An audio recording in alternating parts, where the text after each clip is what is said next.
Hola amigos, hola a todos, ¿qué tal? Bueno, lo prometido es deuda. Vamos adelante con el tercer capítulo de las suspensiones. ¡Adelante, intro!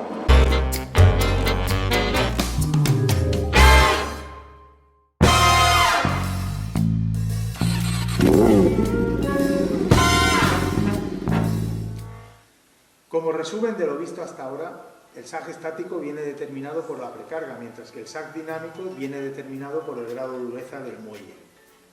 Por ello, tomar únicamente la medida del sag dinámico no sirve de mucho, porque imaginaros que montara dos muelles distintos, uno con un grado de dureza o con un coeficiente de elasticidad, que es lo mismo, muy blando, y el otro, sin embargo, que fuera muy duro.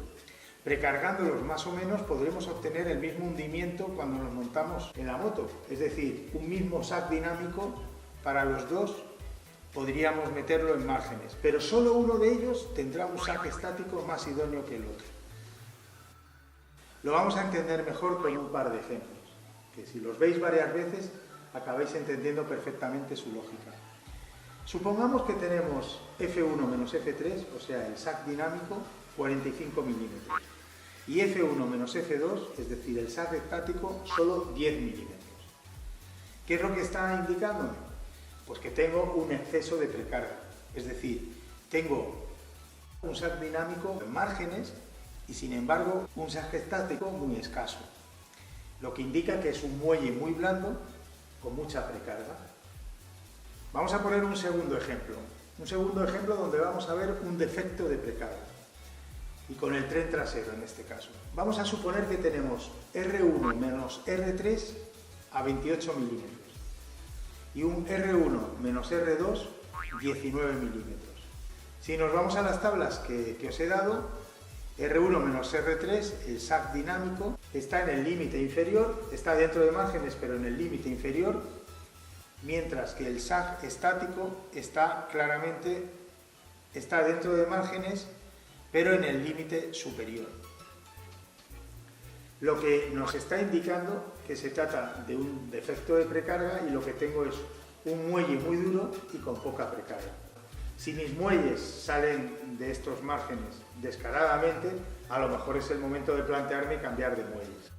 Bien, pues llegados a este punto podemos decir que un exceso de precarga puede incurrir en una falta de estabilidad de la moto en determinadas situaciones, ya que el tren trasero seguramente puede acusar una pérdida de adherencia a la entrada de una curva, pudiendo perder la rueda trasera y cruzarse de atrás. Asimismo, respecto al tren delantero, un exceso de precarga o poco sag puede producir una pérdida de control en la dirección, debido a una pérdida de transferencia sobre el tren trasero en aceleración, produciendo el indeseado efecto flotante de la rueda delantera.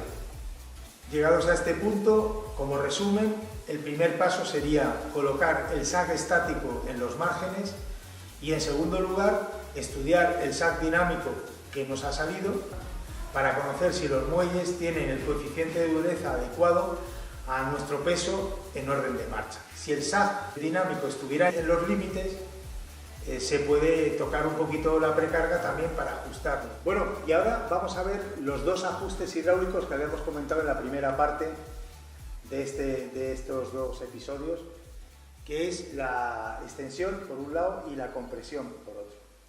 La extensión o rebote es la velocidad con que la moto recupera, el muelle, tanto delantero como trasero, recupera tras haber sido comprimido. Por eso, cuando la extensión es muy blanda, la moto tiende a rebotar. Y os pongo aquí un vídeo donde se ve claramente cómo esta FJR está muy mal ajustada, con una extensión excesivamente blanda en las horquillas y se produce un efecto rebote bastante considerable a la vista. Para regularlo se utiliza un amortiguador hidráulico que está dentro de la botella y que ralentiza el movimiento de extensión y de vuelta al origen. Ese amortiguador es como un grifo que, si lo abro más o menos, permite más flujo de aceite o menos, y entonces hacemos que el rebote sea más lento o más rápido. Si lo abro muy poco, será un rebote muy lento, y si lo abro mucho, el rebote será muy rápido. La extensión la podemos ajustar mediante una pequeña rueda que os estoy señalando en las horquillas y también en una rueda en el amortiguador trasero.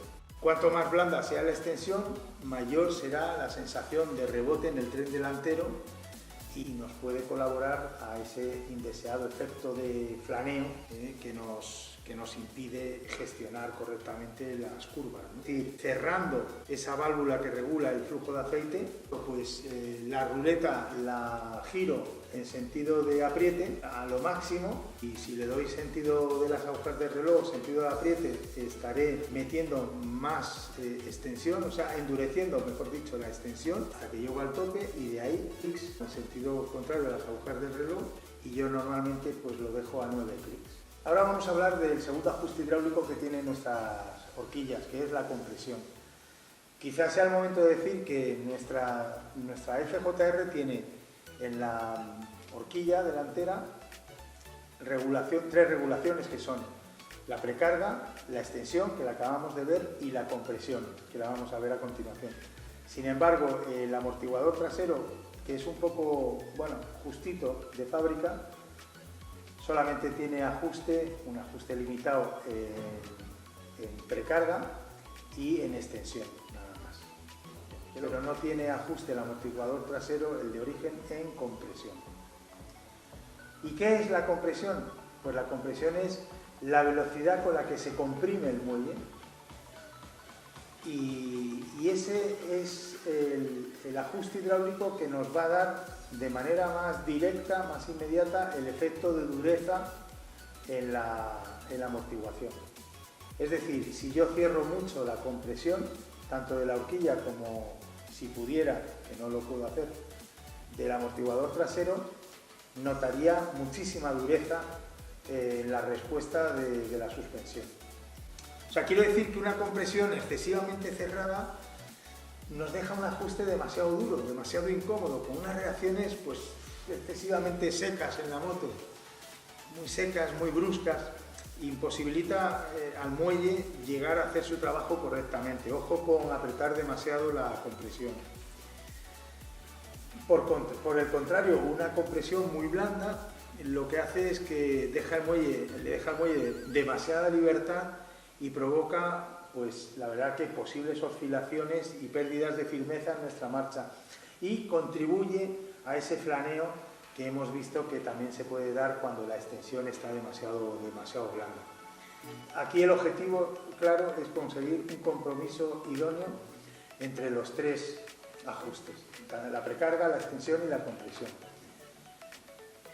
¿Cómo se consigue? Pues a base de prueba y error. Es decir, para la precarga ya hemos visto más o menos cómo llegarla a ajustar, pero luego ya la compresión y la extensión será una cuestión de variar. Yo os voy a poner ahora una tabla en pantalla donde pongo los valores orientativos que a mí, por lo menos en carretera, me han ido bien, en circuito me han hablado bien, y luego pues los valores de partida para los que venía la moto de fábrica, que a mí me parecía que eran excesivamente blandos.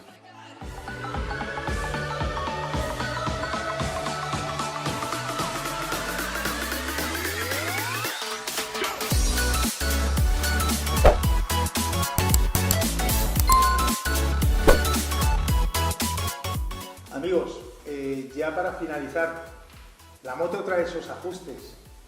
Comprendo que el mundo de las suspensiones es un mundo un poquito oscuro, un poquito extraño y difícil de comprender.